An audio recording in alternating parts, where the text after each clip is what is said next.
प्रभु मैं तेरा तेरा तेरा, तू मेरा मेरा मेरा, मैं तेरा तेरा तेरा, तू मेरा मेरा मेरा। प्रहलाद ने पूछा नरसिंह भगवान से कि इस धरती के लोगों का कल्याण कैसे हो सकता है। जब मैंने आपको पुकारा तो इतने कष्टों के बाद आप प्रकट हुए हो।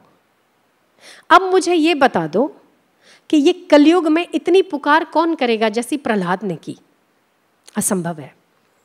गिराया जाए, जलाया जाए, फिकवाया जाए, पानी में डुबो दिया जाए, अपमानित किया जाए, जलते हुए खम्भों को गले लगा दिया जाए, फिर भी उसकी आस्था में तनिक मात्र भी आंच नहीं आती।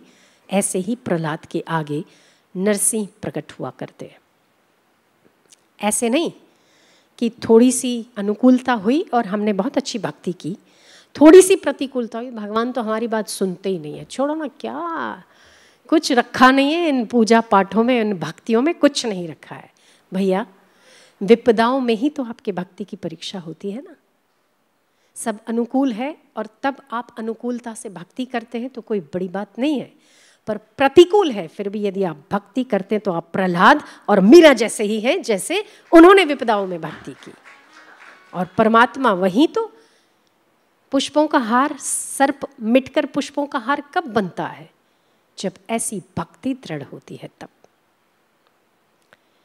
तो भगवान के नाम में अमृत का वास, ये नरसिंह भगवान ने कहा प्रहलाद को। जब प्रहलाद ने कहा कि हे परमात्मन, मैं छोटा सा प्रहलाद प्रश्न करता है भगवान नरसिंह से कि मैं शादीशुदा हूँ और मेरी एक पत्नी नहीं है, मेरी 5 पत्नियां हैं। नरसिंह भगवान थोड़े चौंक गए और उन्होंने पूछा कि बेटा तुम तो इतने छोटे हो, क्या तुमने विवाह किया है? हाँ, मैंने विवाह किया है। मैंने विवाह किया है अपनी वृत्तियों से। अगर मैं करणों को संतुष्ट करता हूं तो मेरी आंखें कहती है कि अतृप्त है, कुछ देखना चाहिए। मेरी आंखों को संतुष्ट करता हूं तो नाक कहता है कि मुझे कुछ सूंघना चाहिए। नाक को संतुष्ट करता हूं तो तीसरी इंद्रिय जो मेरी है, जो मेरी पत्नी है, वो स्वाद कहती है कि मुझे अच्छा अच्छा खिलाओ, मुझे अच्छा अच्छा पिलाओ।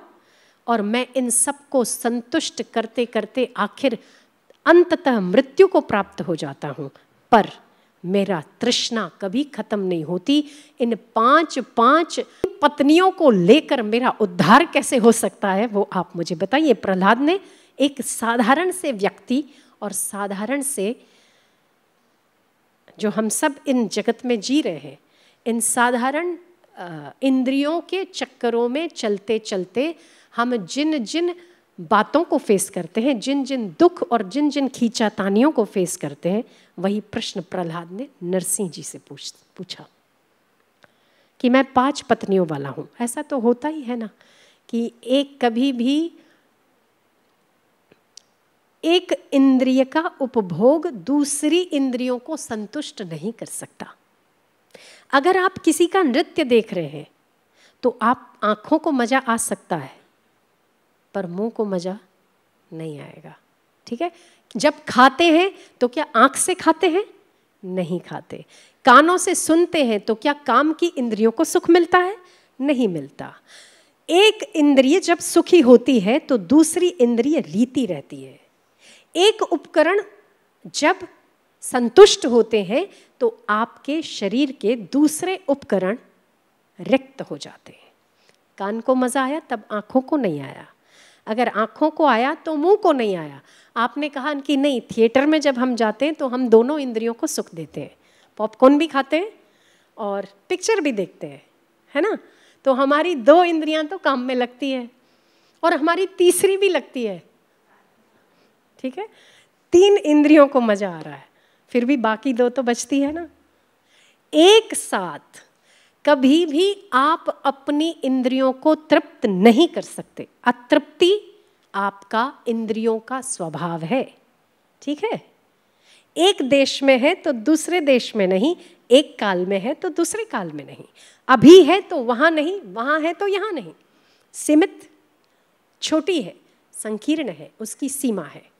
पर अभी मैंने आपको कीर्तन कराया, अभी हम आपको ध्यान कराएंगे। ठीक है, तब आपकी कोई भी इंद्रियां काम में नहीं लगेगी। क्या काम में लगेगा? हृदय। ठीक है, जब आप हृदय से हृदयेश्वर का ध्यान करते हैं, जब आप हृदय में अपने आप को परमात्मा का एहसास करते हैं, जब आप अपने हृदय में अपने स्वरूप में स्थित होते हैं, अपने आप में स्थित होते हैं, तो बाकी सारी इंद्रियां तृप्त भी होती है, पुष्ट भी होती है, संतुष्ट भी होती है। जैसे मूल में पानी पिलाते हैं ना, मूल में पानी पिलाने से टहनियाँ भी विकसित होती है, फूल भी विकसित होते हैं, पत्ते भी विकसित होते हैं। पर अगर हम पत्तों को पानी पिलाएं और मूल सूखता जाए तो ये एक दिन वृक्ष सूख जाएगा। ऐसे ही आपका मूल, ये सारी सृष्टि का मूल हमारा परमात्मा है। उस परमात्मा को जब जब हम पानी देते हैं, पोषण देते हैं, कुछ देर के लिए ही अपने आप में विश्रांति देते हैं, तो हमारी सारा संसार पुष्ट होता है, हमारा आत्मा तुष्ट होता है और संतुष्ट होता है। इसीलिए हम बार बार आपसे अनुरोध करते आए और बार बार आपको एक ही नियम देते हैं कि आप कुछ करो या कुछ ना करो, पर सुबह के 20 से 25 मिनट मुझे ज़रूर दो। ईमानदारी वाले, बिना फ़ोन वाले, फ़ोन उसके बीच में, हमारे और आपके बीच में फ़ोन नहीं चाहिए। पता चले कि आप बैठे और कौन बज रहा है ना, ऐसा नहीं। फ़ोन तो दिन भर है ही आपके हाथ में, पर जिस समय आप परमात्मा के साथ बैठे हैं, जिस समय आप हमारे साथ बैठे हैं, तब आप और केवल हम होने चाहिए। ऐसा संभव है? बिना फ़ोन के, बिना निद्रा के, बिना किसी सोच के, बिना किसी विचार के, बिना दाल रखी है, गैस बंद कर देना, है ना? क्या ऐसा संभव है? हाँ, देखो, विचार तो मन है तो आ ही जाता है, विचारों को कोई रोक नहीं सकता, पर फिर भी उस विचार को वापस आप ला सकते हो ना।